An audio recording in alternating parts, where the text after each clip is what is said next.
One child got hugged first. One child's drawing stayed on the fridge longer. One child heard, "That's okay, accidents happen." The other heard silence. Or worse, disappointment. You didn't imagine it.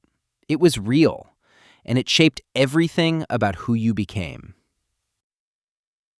Nobody wants to say it out loud, so let me say it. Some parents have a favorite child. Not because they're monsters, not because they're evil, but because they're human. Broken, unhealed, unconscious humans, passing their wounds down like heirlooms. The favorite is never chosen randomly.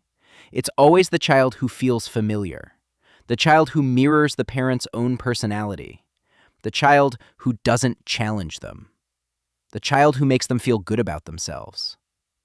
That's not love. That's a parent using a child as a mirror.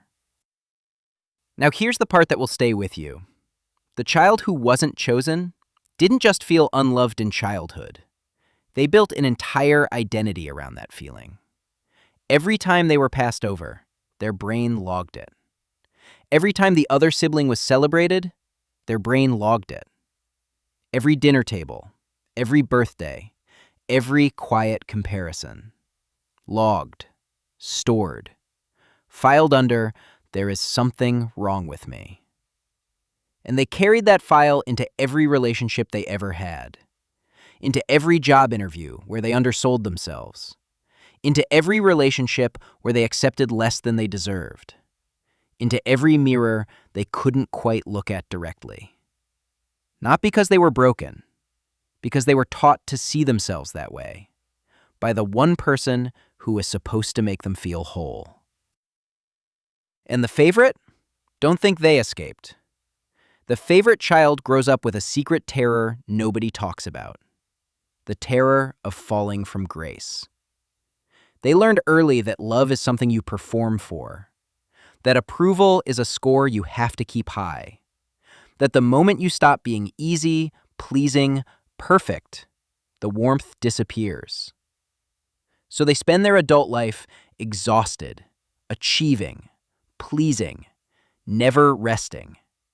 Because rest feels like risk. The favorite didn't get love. They got a contract. So why does this happen? Because most parents never dealt with their own childhood. The parent who favors the obedient child was probably punished for their own rebellion once. The parent who favors the academically gifted child probably carries shame about their own failures. They're not raising children.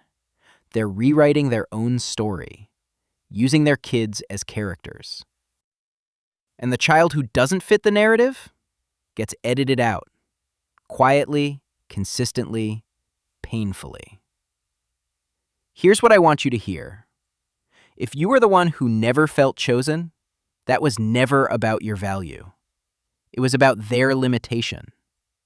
A parent who couldn't see you fully wasn't seeing clearly. They were too busy looking at their own reflection. You were not too much. You were not too little. You were just placed in front of someone who didn't know how to look. And you have spent years believing their poor vision was your poor worth. It wasn't. It never was.